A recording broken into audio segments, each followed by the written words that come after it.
The cockpit is screaming. Not metaphorically. The metal itself is shrieking, a high-pitched wail that cuts through the roar of the engine, through the rush of wind at 18,000 feet, through the leather of Captain James Flatley's flight helmet. His hands are locked on the stick. The F-4F Wildcat is shaking so violently he can barely read the instruments. Outside his canopy, 3 more Wildcats are wobbling in formation, their pilots fighting the same demon he is. Below them, nothing but Pacific Ocean. Cold. Endless. Unforgiving. Above them, 8 Japanese Zeros, diving fast. Flatley's wingman, Lieutenant O'Hare, calls over the radio, voice tight with adrenaline, "Skipper, I can't hold her steady. The stick's fighting me." Flatley knows. They all know. Something is catastrophically wrong with these planes. They've known it since takeoff.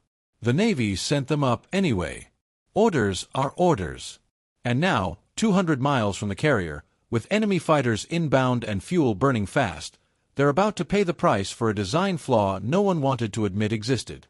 The Zeros are closing. 40 seconds. Maybe less. Flatley does something insane.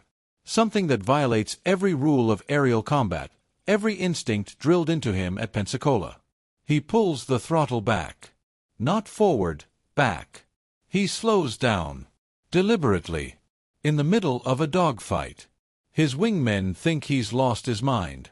But in that moment, James Flatley becomes the first man to understand a secret that will save hundreds of lives, and change naval aviation forever.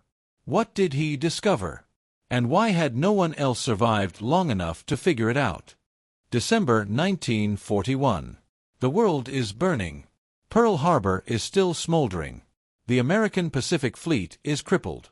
The Japanese Empire is sweeping across Asia like a tidal wave, Hong Kong, Singapore, the Philippines, falling one after another. In Washington, military planners are staring at maps and running out of ink to mark Allied defeats. And in the middle of this catastrophe, the United States Navy has a problem it cannot afford to have. Its fighter planes are killing its own pilots. The Grumman F-4F Wildcat was supposed to be America's answer to Japanese air superiority. Compact, rugged, carrier-capable. It looked like salvation on paper. Grumman had delivered them by the hundreds. The Navy had rushed them into service. Pilots climbed into cockpits with something like hope. That hope died at 12,000 feet. In training exercises off the California coast, Wildcats were spinning out of control during aggressive maneuvers. In mock dogfights, they would suddenly snap into uncontrollable rolls. Pilots would black out from the G-forces. Some didn't recover. Crashes started piling up, not from enemy fire, but from the plane itself. The technical term was control instability. The human term was terror. Experienced pilots reported the same thing. Above a certain speed, during high G turns, the Wildcat's ailerons, the control surfaces on the wings, would suddenly reverse. You'd push the stick left to roll left, and the plane would roll right. Or it would freeze entirely, locked in place by aerodynamic forces too powerful for a human arm to overcome.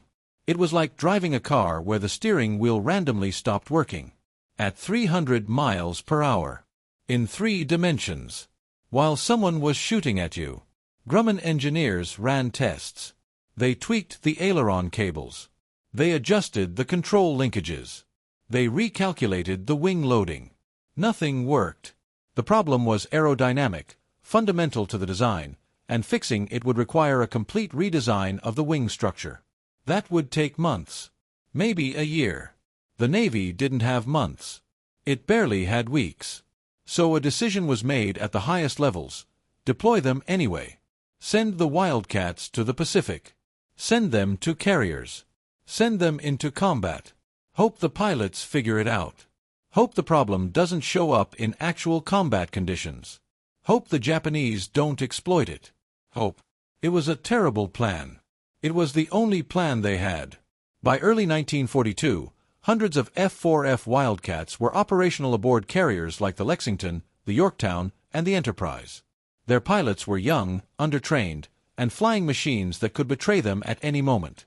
They knew it. Their commanders knew it. Everyone knew it. But no one knew how to fix it.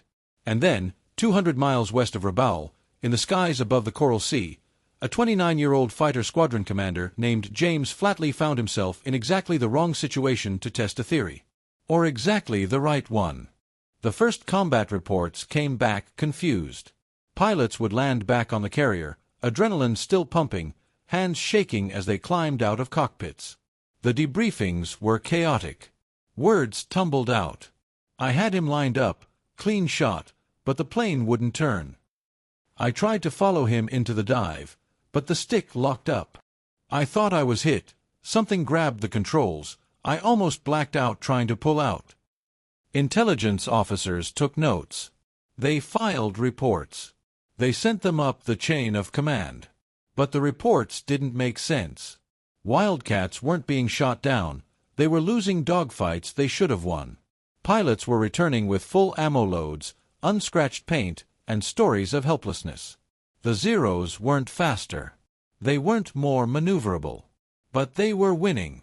Because the Wildcats were fighting two enemies, the Japanese and themselves. One pilot, Ensign Albert Meade, described it like this during a debriefing aboard the Lexington. It's like the plane has a mind of its own. You're chasing a Zero, you're closing in, everything's perfect, and then you bank hard to follow him, and suddenly you're not in control anymore. The stick goes stiff. Or it goes loose. Or it does the opposite of what you tell it. And by the time you figure out what's happening, he's gone, and you're hanging in the sky like a clay pigeon. His squadron commander, James Flatley, sat across the table, listening. Flatley was not a typical Navy officer. He was calm, precise, and deeply skeptical of official explanations. He had a degree in engineering from the Naval Academy. He understood airframes, control surfaces, aerodynamics. And he understood that what his pilots were describing wasn't panic, it was physics. Something was happening to the Wildcats' controls at high speed. Something predictable, repeatable, dangerous. He started keeping his own log. After every mission, he interviewed his pilots. He asked specific questions. What was your altitude? What was your airspeed? What kind of turn were you making? What did the stick feel like? A pattern emerged. It always happened above 250 knots. It always happened during aggressive banking maneuvers. It always happened when the pilot tried to make a sharp correction, when they needed the controls most. Flatley took his findings to the ship's engineering officer. The engineer nodded sympathetically and said what engineers always say when they don't have an answer. We're aware of the issue. Grumman's working on it. That was it. No solution. No timeline. No help. Flatley walked back to the ready room. His pilots were suiting up for another mission. They were joking, smoking, pretending not to be terrified. He looked at them.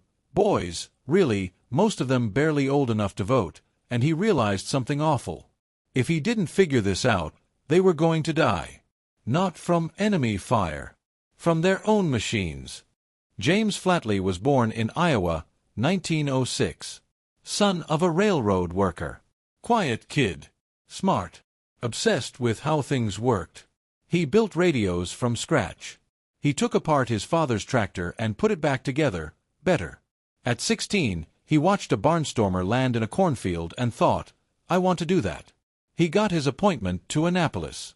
Graduated with honors. Chose aviation. By 1942, he was a lieutenant commander, one of the Navy's best stick and rudder men. He could fly anything. He could land a fighter on a carrier deck in a storm. He could put a plane into a spin and bring it out with 10 feet to spare. But this was different. This wasn't about skill.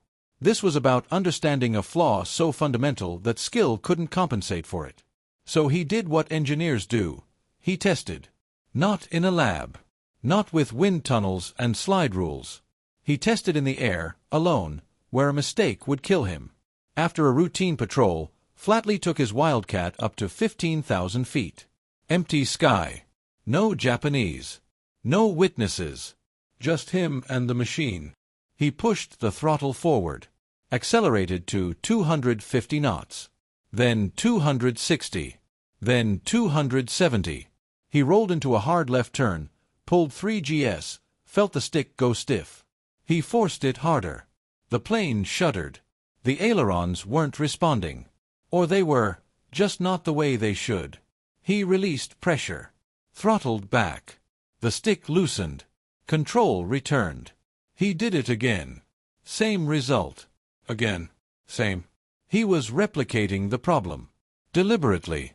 Most pilots would have landed, filed a report, and let someone else handle it. But Flatley kept testing. He varied the speed, the angle of attack, the G-load.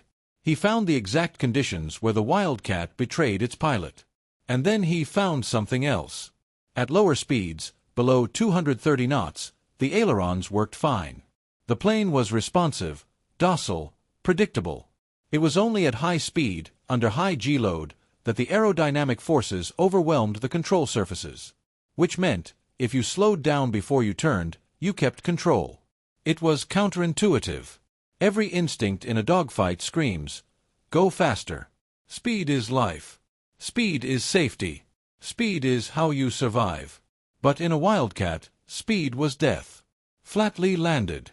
Didn't say anything to anyone. He needed to be sure. The next day, during a training hop with his squadron, he called over the radio. "All right, listen up. We're going to try something. When I call brake, I want you to throttle back first, then turn. Don't firewall it. Slow down, then maneuver. Trust me." His pilots exchanged glances. One of them, Butch O'Hare, future Medal of Honor recipient, keyed his mic. "Skipper, that's backwards." Flatley's voice was calm. "I know. They ran the drill. Mock dogfight." Flatley played the aggressor. He came in fast, high, aggressive, mimicking a zero attack. He called brake. His pilots throttled back. Then turned. The Wildcats responded. Clean. Smooth. No shudder. No lockup. They held formation. They stayed in control. Flatley called it again. Same result. One of the younger pilots, voice crackling with disbelief.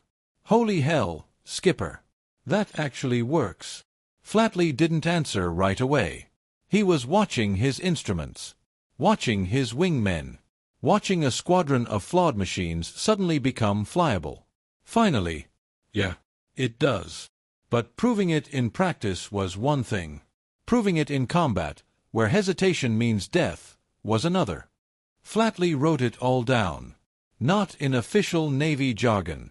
Not in technical language that would get buried in a filing cabinet. He wrote it like he was talking to his pilots. Simple, direct, visual. The F4F Wildcat experiences aileron lockup above 250 knots during high G maneuvers. This is not a mechanical failure. It is an aerodynamic phenomenon caused by airflow separation over the aileron surfaces at high speed. Solution: reduce airspeed before initiating aggressive turns. Throttle back to 220 to 230 knots, then maneuver. This maintains aileron authority and prevents control reversal. In combat, do not try to outturn a zero at high speed.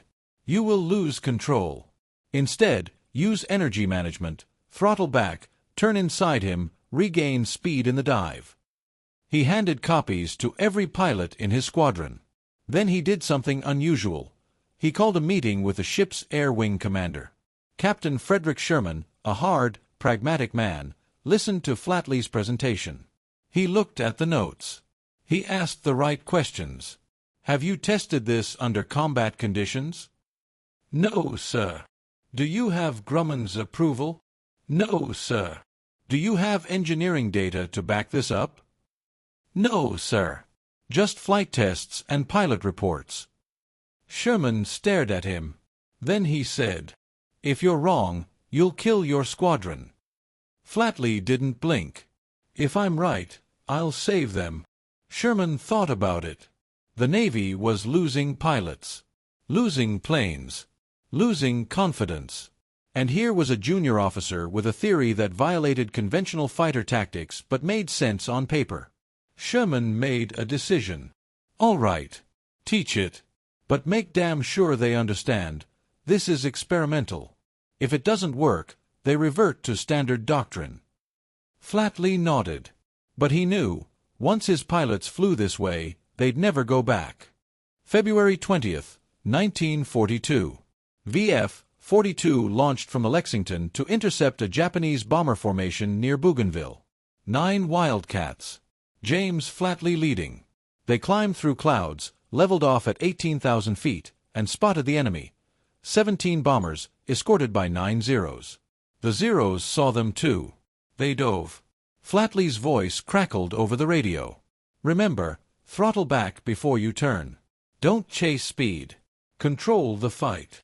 The Zeros came in fast, textbook attack, slashing passes designed to force the Wildcats into high-speed turns where they'd lose control. Flatley throttled back. Pulled into a tight left turn. The Wildcat responded, smooth, controlled, deadly.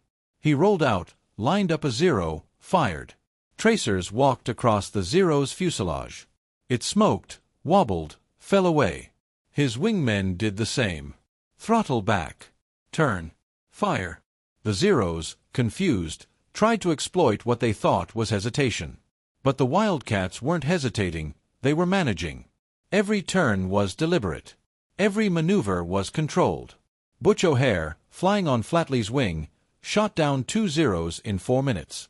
Another pilot, Ensign Selstrom, chased a Zero into a cloud bank, throttled back, pulled inside his turn radius, and put a burst into his engine. The Zero exploded. The fight lasted 11 minutes. When it was over, 5 Zeros destroyed. 3 bombers shot down. 0 American losses. The squadron returned to the Lexington in formation. Tight, clean, victorious. Flatley landed first. Shut down the engine. Climbed out.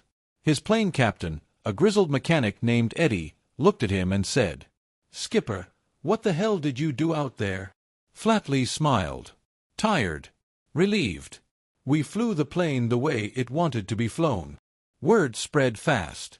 Other squadrons heard about Flatley's tactics. Pilots whispered about it in ready rooms. The Navy studied his reports. Grumman's engineers ran simulations and confirmed he was right. The aileron problem was real, and his solution worked.